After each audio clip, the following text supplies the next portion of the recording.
Hello, everybody. Welcome back. Today we're going to be looking at Unit 8.8, which is all about the properties of buffers. So let's get started. All right, before we get started, I'm going to do something that's really going to mostly benefit my own students because I'm going to use some terminology that I'm going to use a lot in my own classes. But I have these silly little acronyms that I use, and they're just little memory tricks. And if you watch the last lesson that I did, which was Unit 8.3, I believe, we did a whole bunch of problems with ice tables. And I want you to just notice some similarities that all of those problems seem to have. If you noticed, all of them seem to have water as one of the reactants. Another similarity they all had was in the ice tables, the numbers that we put into the placeholders were all molarities. And the unknown that we were solving for in the ice table, we were adding and subtracting X. So all of those ice tables we did in the most recent lesson, I call those, this is silly, I call those WOMIX problems because they all had water, they all involved molarity, and we solved for X. That is going to change soon, okay? We're going to be looking at some different types of reactions that don't have water in them, ice tables that don't have molarities, and we will not be solving for X. Okay, and we're going to just scratch the surface of that today in looking at these new types of reactions. So everything we've done so far, I call them WOMIX problems. Okay. And this new type of reaction that we're going to be looking at today has to do with buffers, buffer systems. And before we even define what a buffer system is, we need to look at something, a topic that we've actually already seen before, something called the common ion effect. And I want to show you an example. Let's say we had a weak acid solution like hydrofluoric acid. You can see we've got this equilibrium going on. And let's say to that system, I add something. I add some sodium fluoride. Okay, well, sodium fluoride is an ionic compound, of course, which when you put it into an aqueous environment, if you remember your solubility rules, this is definitely a soluble compound, which is going to ionize. And the sodium ion isn't going to affect this equilibrium system at all, but the F minus is. And you can think about it in terms of Le Chatelier's principle. If I add more F minus to this happy little equilibrium system, that's going to cause a shift in the reverse direction. And what that means is, if you think about it, if sodium fluoride is present, the reverse direction becomes dominant. That means that this acid is not going to dissociate as much as it was when it was just in pure water. When you add that extra F minus, the reaction shifts in the reverse direction and it causes the HF to dissociate even less than it was before. Okay, and it doesn't just apply to acids, it can apply to bases as well. Imagine we have a happy little equilibrium system here of ammonia, and I dissolve into this solution something that contains a common ion, like ammonium chloride. It's called the common ion effect because these things have ions in common. If I were to dissolve ammonium chloride in a solution of ammonia, just like in the other example, it's going to cause a shift in the reverse direction which is going to produce, that means there's going to be fewer OH minus ions. That's called the common ion effect. The effect an ion they have in common has is to reverse the dissociation. Okay. And this situation that we just went through has a name. It's called a buffer system. A buffer system is recognized, ladies and gentlemen, when you have a weak acid like HF, and its conjugate base is also present at the same time in the same beaker in some form. And as I say in parentheses, usually it's coming from a salt. And what is HF's conjugate base? That would be F minus. So if these two things are present at the same time in the same place, that is a buffer system. Another type of buffer system is when you have a weak base, like ammonia, for example, and its conjugate acid, which would be ammonium. If those two things are present at the same time in the same place, again, that conjugate acid would usually be coming from a salt. Then you have another buffer system. Okay. Now, I want you to pay close attention to these words here. Sometimes on multiple choice, they'll try and trick you and they'll say, you know, which of the following combinations is a buffer system? And they'll put something like this.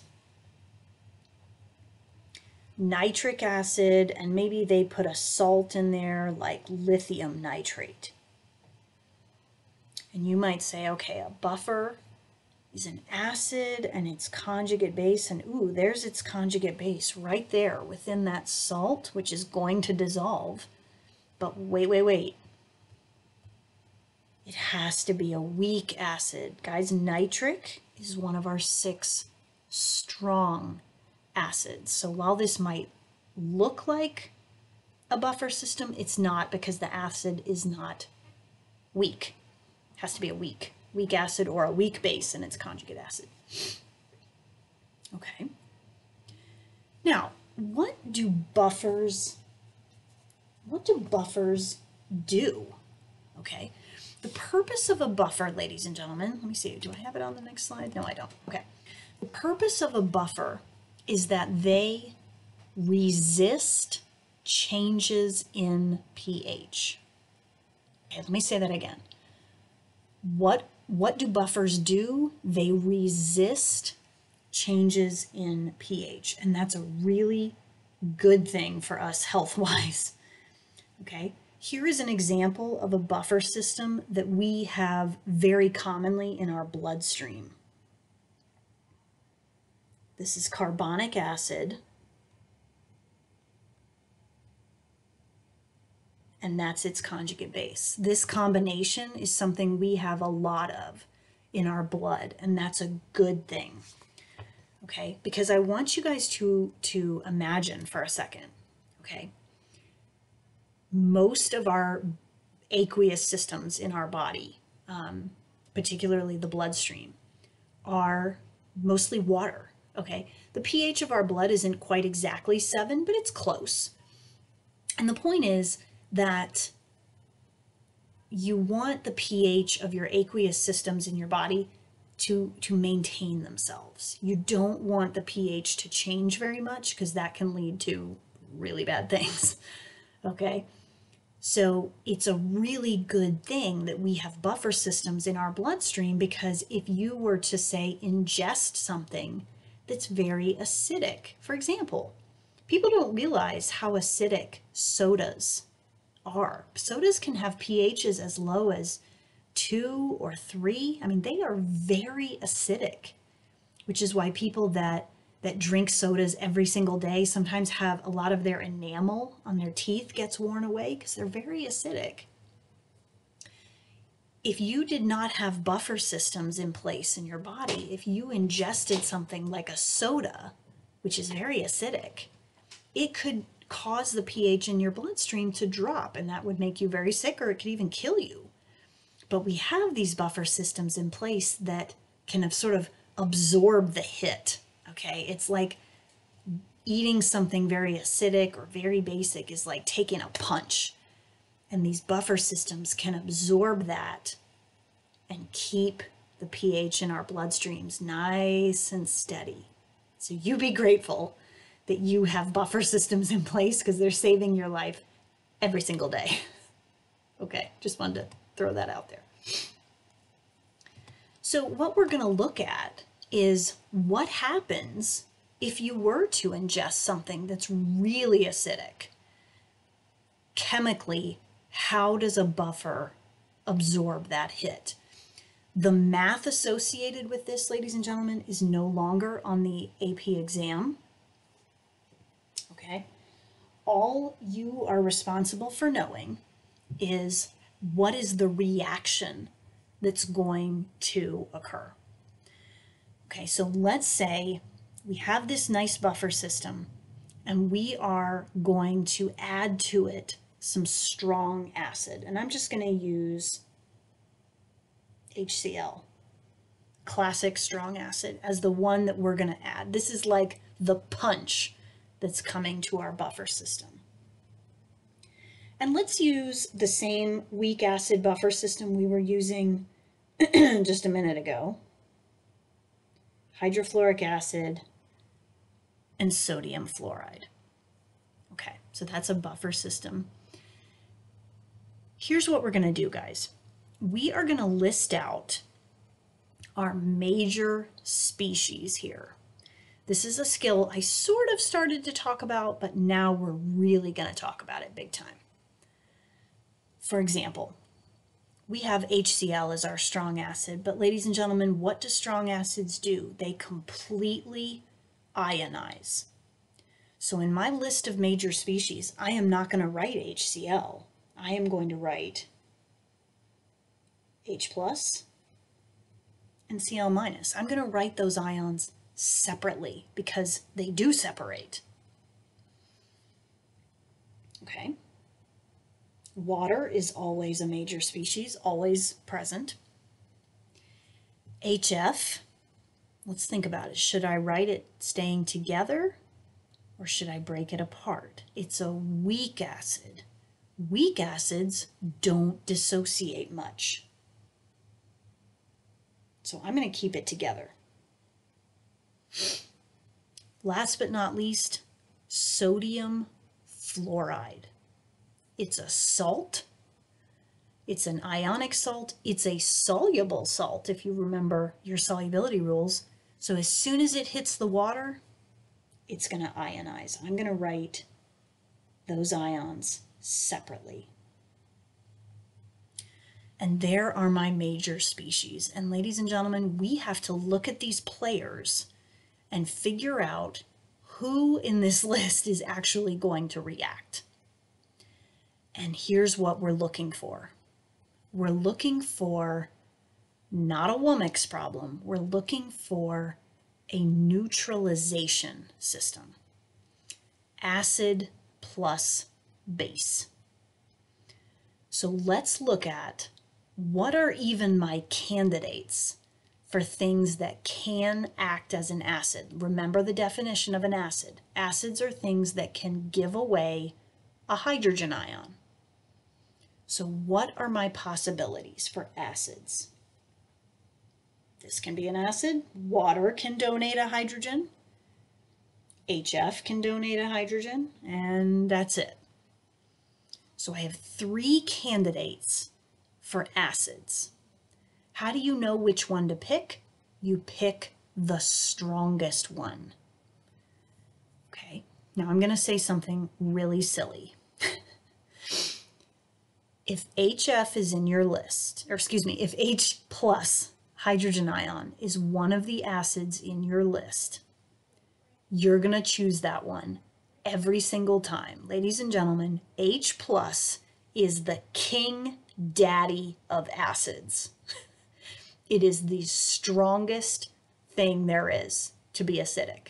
Plain old H plus.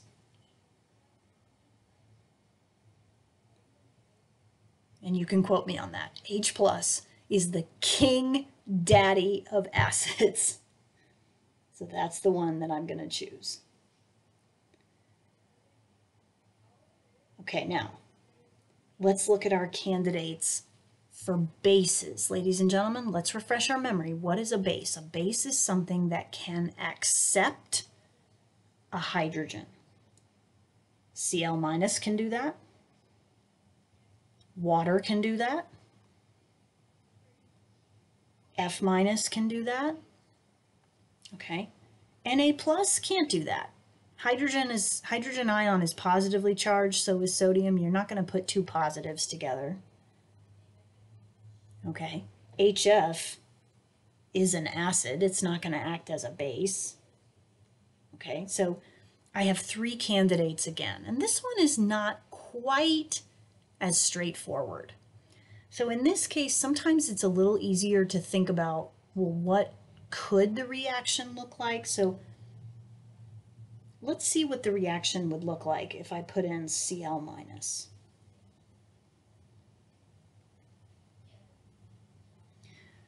Okay, so let's think about if that could happen.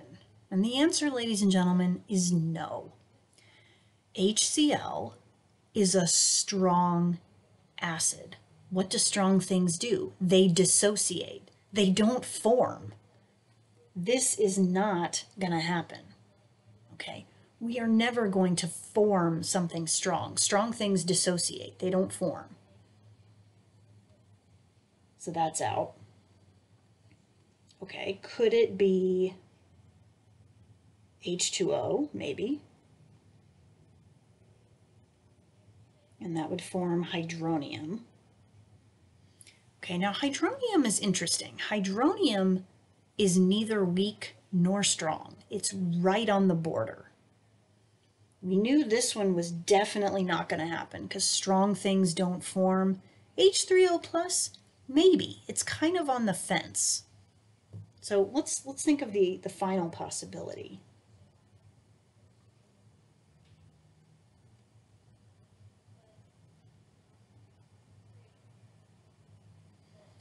Okay, so look at these last two equations that I've written, and let's think about this. This one was definitely not going to happen because strong things don't form. This guy is neither strong nor weak. He's sort of medium. But HF is definitely weak. And guys, remember what it means to be a weak acid. Weak things stick together, okay? And this is not a nice thing to say, but weak people tend to need others to stick to. They can't be independent on their own. That's not a nice thing to say, but I said it. So think about it. Which one of these things is going to stick together more so? And guys, it's going to be HF. HF is definitely a weak acid. H and F very much like to stick together. They don't like to dissociate. This one, it could kind of go either way. So this is not going to happen. This is the reaction that's going to happen. And let me help you understand what you just wrote. Okay, let's imagine, and this would not happen because this would be very bad, but let's imagine you had this buffer system in your blood. You don't, but let's just pretend. And you took a little teaspoon, ingested a teaspoon of hydrochloric acid. Please don't do that. That's a terrible idea and will make you very sick. It could even kill you. Okay, but if you added just a small amount, here's what would happen. The F minus in that buffer system would absorb, react with all of this added H plus that you've now ingested and convert it to this. It would absorb the punch of that HCl. So the math associated with this, guys, is not on the AP exam, but coming up with these reactions is. Okay. Let's do another example. Let's stick with the same strong acid, HCl, but this time we're going to add it to a weak base buffer system like the one we talked about, ammonia and ammonium chloride. Okay. Let's list out our major species. H2O, always going to be there. Okay. Think about how we listed out HCl. We did not write HCl. We wrote the ions separately because strong acids completely dissociate. Weak bases don't, so we leave it alone. Just like we left HF as HF. This is a salt, an ionic compound, a soluble salt. As soon as it hits the water, it's going to ionize. So these are my possible players. Remember what you're looking for. An acid plus a base. So what are my candidates for acids? Things that are capable of giving away a hydrogen. That would be water, H plus, and NH4. Now you might say, why not ammonia? I mean, that has hydrogens in it, but remember, ammonia is a base. It is definitely a base. Ammonia is never going to act as an acid. So I have 3 candidates for acid. Remember what I said. If you have H plus as one of your options, choose it. It's the king daddy of acids.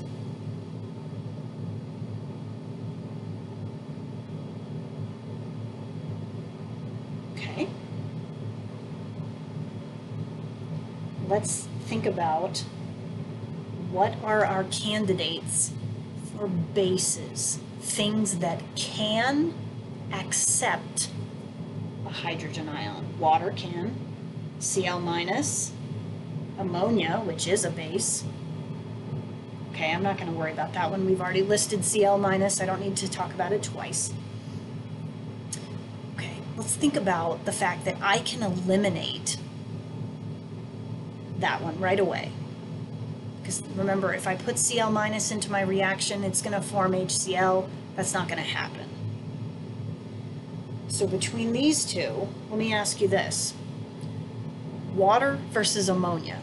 Which one is more basic? Ammonia, which is actually a base, or water that is just water? It's ammonia. I'm sure you could pick up on my hinting.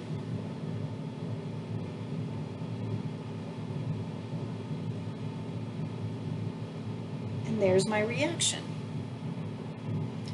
So if I had a basic buffer system like ammonia and ammonium chloride floating around in my bloodstream, and I were to ingest a little bit of hydrochloric acid, the ammonia in my system would absorb the punch, would react with all this ingested H plus that I've taken in and convert it to something nice and harmless. So that's how buffers work. Let's do 2 more. This time we're going to add a strong base. And guys, bases are just as dangerous as acids are. I mean, everybody talks about how dangerous strong acids are, but strong bases can burn you just as easily. So let's use one of our strong bases, like LiOH, group 1 hydroxide. And I'm going to choose a different acid system. I'm going to choose acetic acid. And I know that's not the symbol for acetate, but I'm just using a shorthand. So there's acetic acid and sodium acetate. Let's list out our major species. We always have water. Okay, lithium hydroxide, strong base, complete dissociation. Oops. So I've got to write in those ions separately because they will separate. How do we deal with acetic acid? It's weak. It does not dissociate much, so keep it together. Sodium acetate is a soluble salt. It's going to ionize. Okay, so here are my players. We're looking for the same thing, guys. Acid plus base. Okay, so what are my possibilities for things that can act as an acid, things that can give away a hydrogen? That would be this guy and acetic acid. That's it. There's just two candidates. And guys, use a little common sense. Which one is more acidic? Acetic acid or just water, which is just water? Hopefully you're picking up on my hinting here. Acetic acid is definitely more acidic than water. Okay. Now we've got to choose our bases. Things that are capable of accepting a hydrogen ion. Water is, hydroxide is, and AC minus is. Okay. Now, if you guys will remember, I said H plus is the king daddy of acids. Well, guess what? There's a flip to that. OH minus is the king daddy of bases. So if he is one of your options, you choose him every single time. No question. Definitely the strongest base there is, the strongest base in the list. Okay, and this is no mystery trying to predict your products here. Acetic acid, it's an acid. What do acids do? They donate away that hydrogen ion. So this becomes AC minus. And OH minus takes that hydrogen ion and becomes water. Okay, so if I had a weak acid buffer system like this one floating around in my bloodstream, and I decided on some terrible whim to ingest some lithium hydroxide, please don't do any of this, by the way. What would happen is the acetic acid in my bloodstream would absorb the punch. It would react with all of that ingested OH minus and convert it into something nice and harmless. That's what buffers do, is they take in this aggressiveness and they convert it into something nice and safe so that your bloodstream stays nice and steady. Let's do one more, and then I'm going to have you do two practice ones. I'm going to stick with the same strong base this time. Actually, I'll stick with the same weak base buffer system. Ammonia and ammonium chloride. Okay, I'm going a little fast because I'm hoping you're kind of getting the gist of this now. So H2O, Li plus, OH minus, NH3, whoops, ammonium, and chloride. So what is the best choice for my acid? Okay, these are my only choices for acids. And this is a better choice. Okay. Choice for the base is easy. Here are my possibilities. But what is the most dominant base in that list? It's definitely going to be OH minus, my king daddy. You know, that sounds silly. And here are my products. Okay. So being able to predict these reactions is really important. Not only being able to recognize a buffer system, but what happens when you test that buffer system and you start adding strong acid or strong base to it? How is that buffer system going to react? So this is the last thing I'm going to ask you all to do. Okay. In each of these problems, you're given a particular buffer system and you're given something that you're going to add to it. I want you guys to write out your major species and predict the reaction that occurs. So pause the video and try it. All right, let's see how you did. So in this one, nitrous acid, that's a weak acid, not nitric, that's strong, that's HNO3. This is nitrous, which is weak. That's the acid I was going to choose. And OH minus, the king daddy of bases, that's the base I choose. And this is the reaction that occurs. For the second one, king daddy of acids, H plus, ends up being the acid. Ammonia turns out to be the best candidate for the base. And we get just one product, ammonium. So there's your answer. So let me say again, the math associated with adding a strong acid or base to a buffer system is no longer on the AP exam. Being able to predict those reactions, however, that is. So I hope you've learned a little something today, and I look forward to seeing you next time.